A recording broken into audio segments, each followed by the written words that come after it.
देखिए, कल मैंने आपको weighted average cost of capital निकालना सिखाया by using book value weights और by using market value weights. एक और लास्ट पॉइंट मुझे डिस्कस करना है, फिर हम इसके क्वेश्चन करते हैं। एक नोट डालेंगे, लिखें note.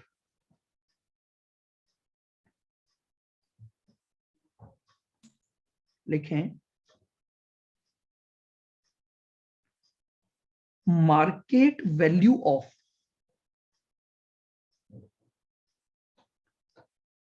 Equity shares. Market value of equity shares always includes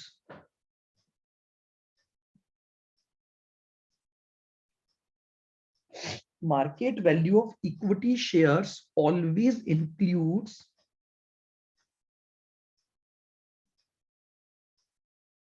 value of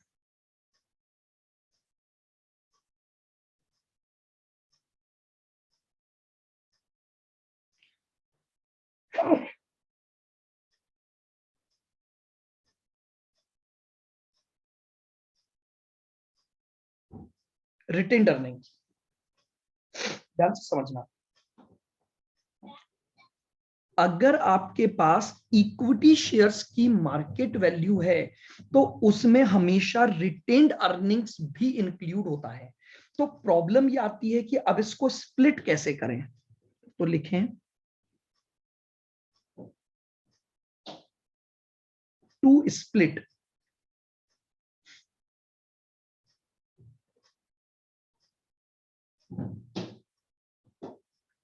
equity share capital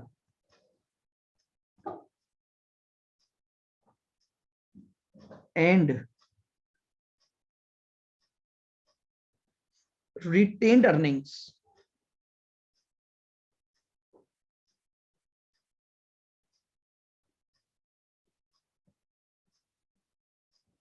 we must use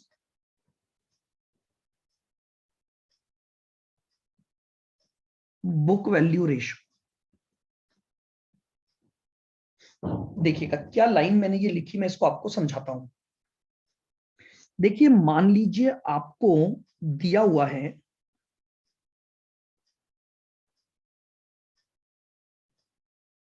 equity share capital है 5 लाख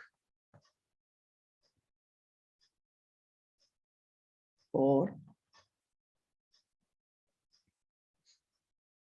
रिजर्व्स आपको दिए हुए हैं 2,50,000। ये आपको इनकी बुक वैल्यू दी हुई है कि इक्विटी शेयर कैपिटल जो है आपकी वो है 5 लाख,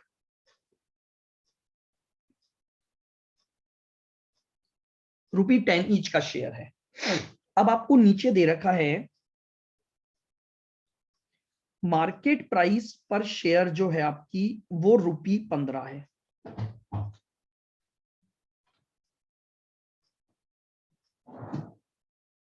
इसको मैं 25 कर देता हूं। मार्केट प्राइस कितनी दी हुई है आपको?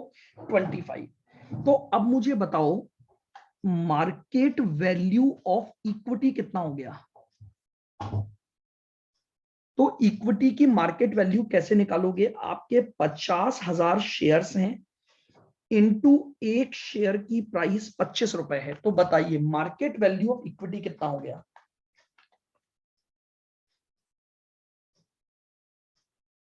क्या यहां तक की बात समझ आई? अब रूल क्या है वो समझना।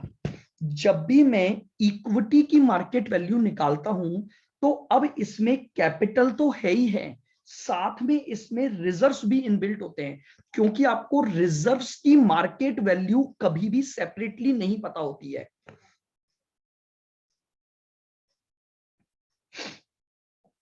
हाँ जी, नहीं, यहां पर एक थोड़ा सा अलग तरीका होता है, बिल्कुल सिंपल सा कॉन्सेप्ट है, आप समझेंगे।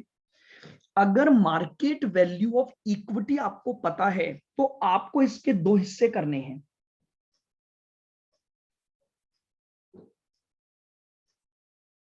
एक आपको चाहिए इक्विटी शेयर कैपिटल और एक आपको चाहिए रिजर्व्स। अब मैंने क्या लिखा वो ऊपर जाओ, हम इन्हें बुक वैल्यू रेशो के द्वारा अलग करेंगे। इस 12.5 लाख को बांट दोगे बुक वैल्यू के रेशो में, तो बुक वैल्यू का रेशो क्या है आपका 2:1 है। ध्यान से देखिएगा, बुक वैल्यू का रेशो क्या है आपका, book value of capital 5 lakh दे रखी है और रिजर्व्स आपको 2.5 लाख दे रखे हैं, तो मैंने इनका रेशो निकाल दिया 2:1। तो अब अगर मैं मार्केट वैल्यू ऑफ कैपिटल निकालना चाहता हूं तो कितनी हो जाएगी, 12,50,000 इंटू 2/3, और ये हो जाएंगे रिजर्व्स 12,50,000 इंटू 1/3।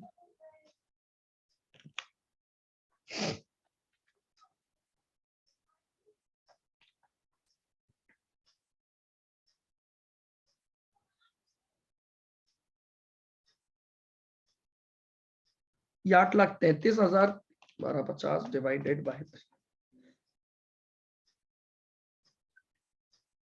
ये लीजिए, ये मैंने इनको अलग अलग कर दिया। और ये अलग अलग क्यों जरूरी है, क्योंकि केई और केआर अलग भी हो सकते हैं। देखिएगा, अगर केई और केआर इक्वल है तब तो मैं इनको अलग न भी करूं तो मुझे कोई दिक्कत नहीं है, लेकिन अगर क्वेश्चन में केई और केआर अलग अलग हैं तो एक चीज अपने दिमाग में बैठा लेना कि इक्विटी की मार्केट वैल्यू में रिजर्व्स भी इंक्लूड होते हैं। तो मुझे अगर उन दोनों को अलग करना है तो अलग करने के लिए मुझे मार्केट वैल्यू ऑफ इक्विटी को बुक वैल्यू के रेशो में बांटना पड़ेगा। बताइए क्या ये लास्ट पॉइंट समझ में आया? Market value of equity always includes retained earning, तो इसलिए मुझे उन्हें स्प्लिट करना पड़ेगा बुक वैल्यू रेशो का यूज करते हुए।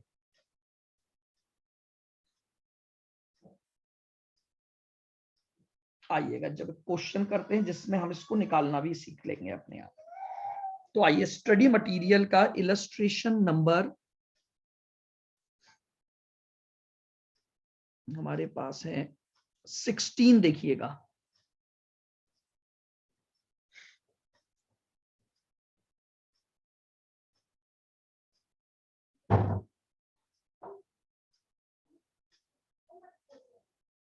CMA study material illustration number 16 देखो।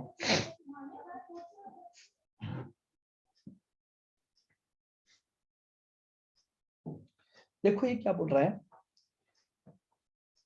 From the following information determine the appropriate weighted average cost of capital relevant for evaluating long term funds या long term investment project of the company। उसने cost of Capitals आपको निकाल कर दी हुई है, cost of equity 18% है, cost of long term debt 8% है, cost of short term debt हमारे किसी काम की नहीं है क्योंकि कॉस्ट ऑफ कैपिटल केवल और केवल लॉन्ग टर्म फंड्स के लिए निकाली जाती है, और केआर अलग दे रखी है 15%। अब देखिएगा केई और केआर डिफरेंट है।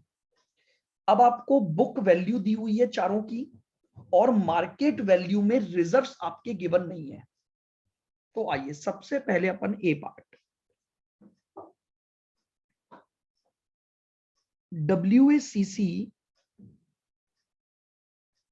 using book value weights।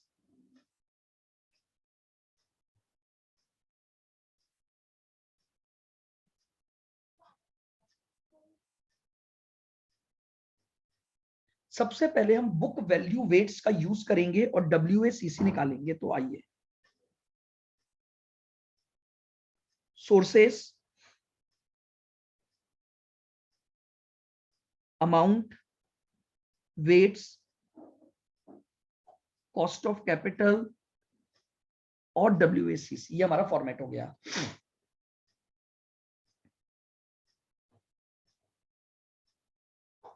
पहला सोर्स है इक्विटी, तो इक्विटी कैपिटल दे रखी है बुक वैल्यू में 3 लाख।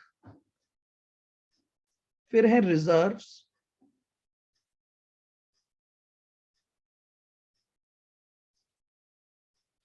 तो रिजर्व्स की वैल्यू दे रखी है 2 लाख, और फिर है लॉन्ग टर्म डेट्स। तो लॉन्ग टर्म डेट्स आपके हैं 4 लाख।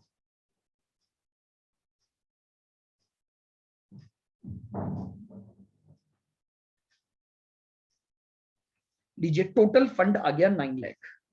वेट्स निकाल लीजिए, 3 लाख डिवाइडेड बाय 9 लाख, तो 0.33 आपके पास वेट आ गया।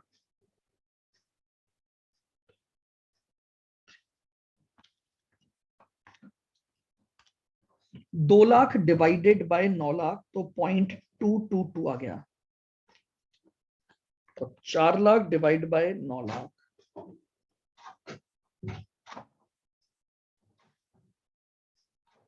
445 आ गया। ताकि इसका टोटल 1 हो जाए, ध्यान रखना वेट्स का टोटल हमेशा 1 आना चाहिए, तो राउंडेड ऑफ करना पड़ सकता है।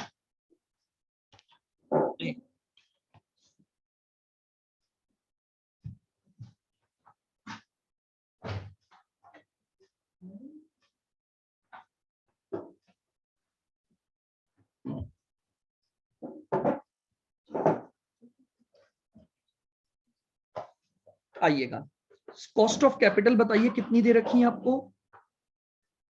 इक्विटी की कॉस्ट ऑफ कैपिटल 18% है। रिजर्व्स की कॉस्ट ऑफ कैपिटल आपको केआर कितनी दे रखी है, 15। और लॉन्ग टर्म डेट की कॉस्ट ऑफ कैपिटल आपको दे रखी है 8। आइए WACC निकाल लो।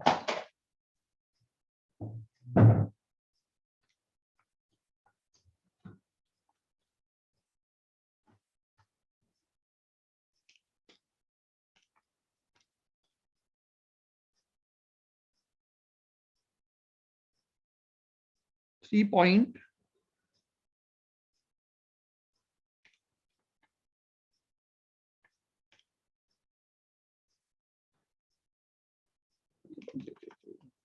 ये भी आपके पास 5.99 आएगा बेसिकली।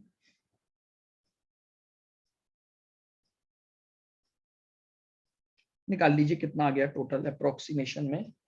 6 + 3.33 + 3.56, 12.89%।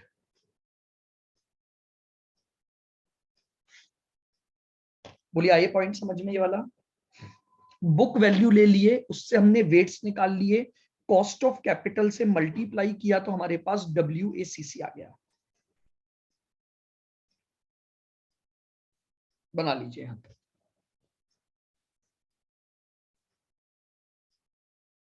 देन बना लिया क्या?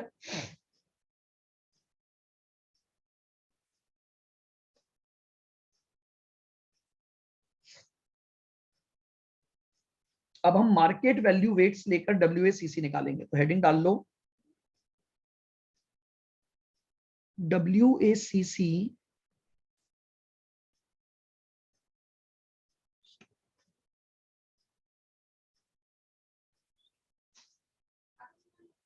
based on market value weights.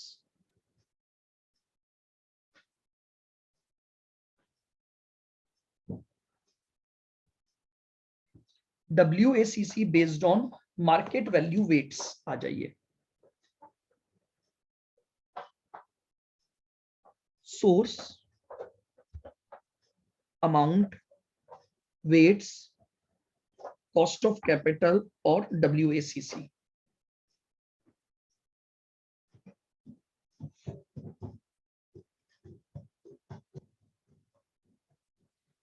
Equity बताइए और रिजर्व्स। अब यहां पर मुझे इनको अलग करना पड़ेगा,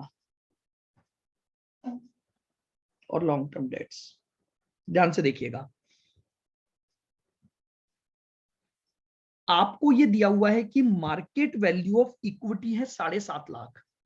तो 7.5 लाख की जो मार्केट वैल्यू ऑफ इक्विटी है,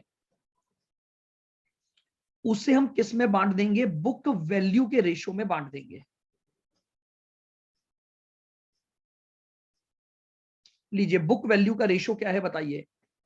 बुक वैल्यू का रेशो है 3:2, तो यानी 750 डिवाइड बाय 5 × 3, और 750 डिवाइड बाय 5 इंटू 2, ये मैंने मार्केट वैल्यू ऑफ इक्विटी को बुक वैल्यू के रेशो में बांट दिया।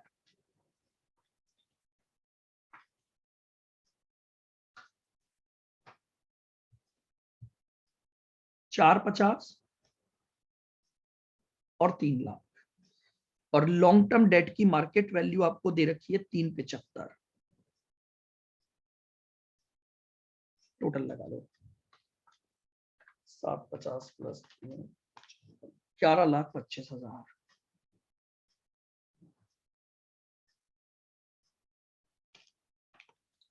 450 divided by 1125.40, 3 lakh divide by 1125.27,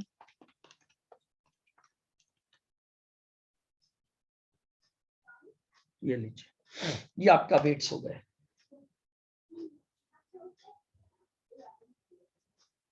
cost of capital आपको पता ही है, इक्विटी 18, ये 15 और ये 8, WACC निकाल लीजिए 7.2, 15 इंटू 0.27 4.05 और 8 इंटू 0.33 2.64 प्लस 4.05 प्लस 7.2 13.89। बताइए, ये आपका बेसिक एक इलस्ट्रेशन थे जिसमें आपको हर चीज दी हुई थी, बस वेट्स निकाल के आपको आंसर निकालना। बताइए क्या ये पॉइंट समझ आ गया या इसमें कोई बात आपको पूछनी है?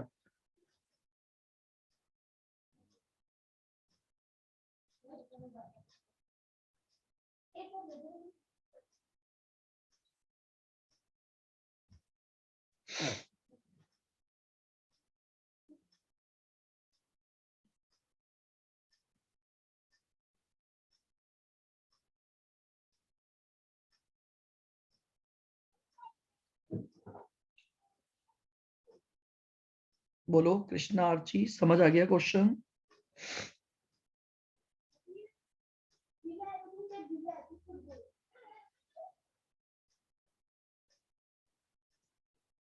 चलिए आगे बढ़ते हैं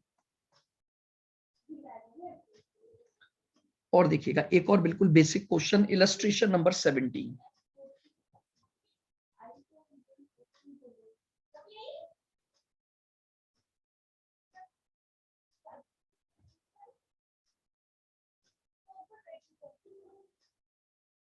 स्टडी मटेरियल, बिल्कुल ध्यान से मेरी बात को सुनना।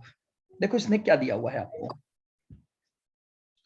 ये बोल रहा है in considering the most desirable capital structure of a company the following estimates of cost of debt and cost of equity capital have been made at the various level of debt equity mix।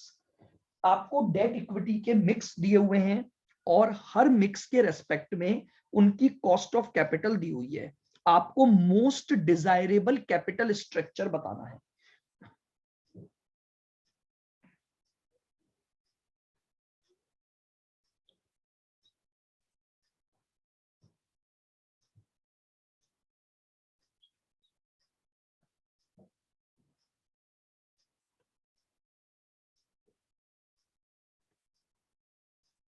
Most desirable capital structure क्या होगा? Least WACC। भाई सीधी सी बात है, जहां पर आपकी cost of capital सबसे कम होगी वही आपका मोस्ट डिजायरेबल कैपिटल स्ट्रक्चर बनेगा। आइए अब इसने हमें क्या दिया हुआ है, debt as a percentage of total capital employed. इसने ये बताया कि टोटल कैपिटल एम्प्लॉयड में दो बातें होंगी आपके पास। टोटल कैपिटल एम्प्लॉयड में एक तो डेट होगा, एक इक्विटी होगा। तो अब वो बोल रहा है कि डेट का परसेंटेज हमने आपको बार बार दिया हुआ है, तो रिमेनिंग इक्विटी का लेते जाओ। आ जाओ तो देखिएगा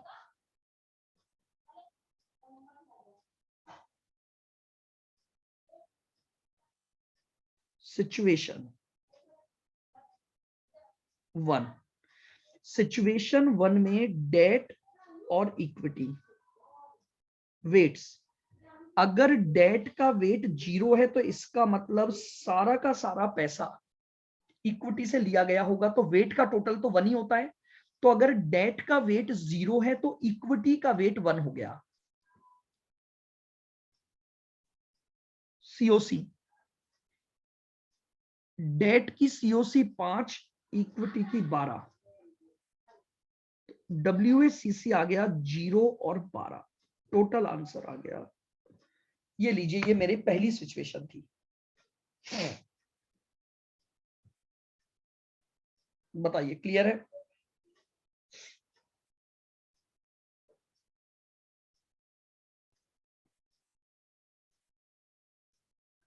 सिचुएशन नंबर 2, डेट और इक्विटी। सिचुएशन नंबर 2 में उसने बोला है डेट का वेट है 10%, तो 0.10 हो गया, तो इक्विटी का वेट 0.90 आ गया। आइएगा, कॉस्ट ऑफ कैपिटल, डेट की रेट है 5 और इसकी 12, ये आ गया आपका 0.50, 10.80। इस पार्ट की WACC हो गई 11.3।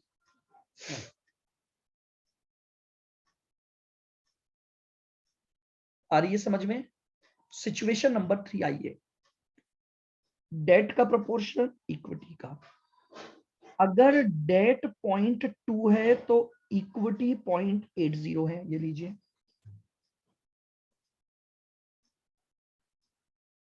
हाँ जी, कंपेयर करना है। उसने पूछा है मोस्ट डिजायरेबल मिक्स कौन सा है, तो आपको हर मिक्स पर पहले कॉस्ट ऑफ कैपिटल निकाल, WACC निकालनी है। फिर मैंने क्या लिखा ऊपर, जहां पर भी लीस्ट WACC होगी वही आपका आंसर बनेगा। लीस्ट WACC, बिल्कुल।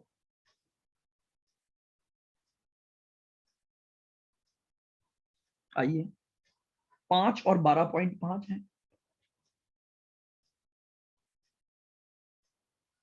ये तो 1 आ गया, और 12.5 इंटू 0.8, ये 10 हो गया।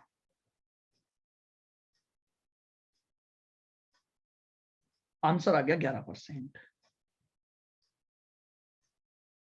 सिचुएशन नंबर 4 पे आइए,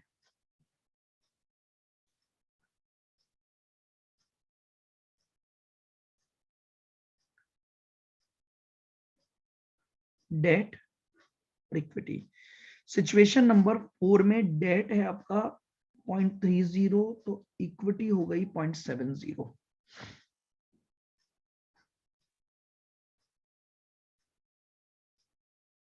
5.5 और 13, 5.5 इंटू 0.3, 1.65, और 13 इंटू 0.7, 9.1, टोटल कर दीजिए प्लस 10.75। ये आपकी सिचुएशन नंबर 4 में WACC आ गई, डेट और इक्विटी। 40 और 60, 0.40, 0.60, 6 और 14,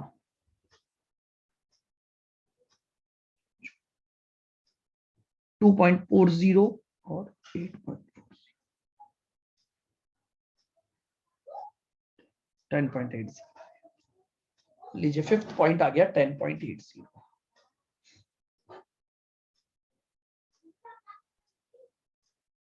सिक्स्थ का डेट और इक्विटी 0.5 एंड 0.5, 6.5 और 16, सॉल्व कर दीजिए। 6.5 इंटू 0.5, 3.25 आ गया, और 16 इंटू 0.5, ये 8 आ गया।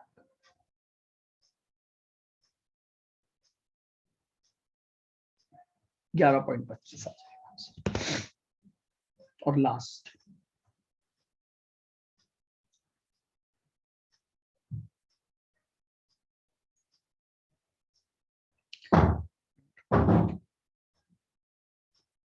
ये 0.6 है तो ये 0.4 है आपका।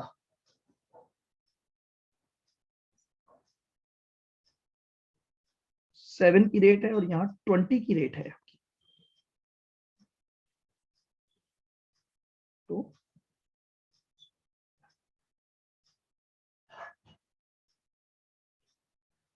बताइए सबसे लीस्ट WACC कहां पर है आपकी? सबसे लीस्ट WACC कहां पर है? सिचुएशन नंबर 4 पर 10.75। बिल्कुल, तो यही आपका आंसर हो गया।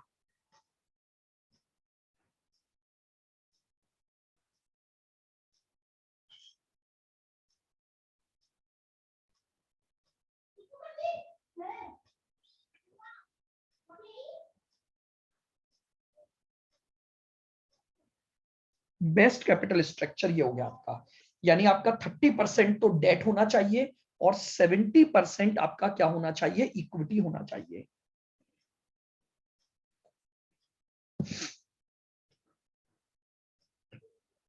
बताइए।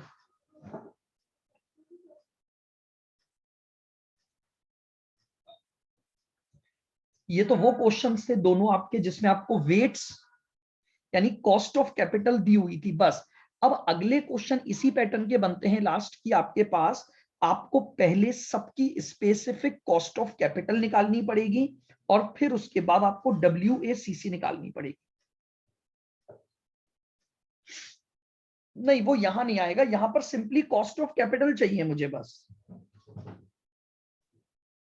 रेशोस काम नहीं आ रहे हैं यहाँ। यहाँ मुझे प्रपोर्शन चाहिए, फंड का प्रपोर्शन, उसका रेशो से कोई रिलेशन नहीं है अभी। और बस कॉस्ट ऑफ कैपिटल निकालना मैंने आपको बता ही दिया, तो आप उससे उसको कर सकते हैं।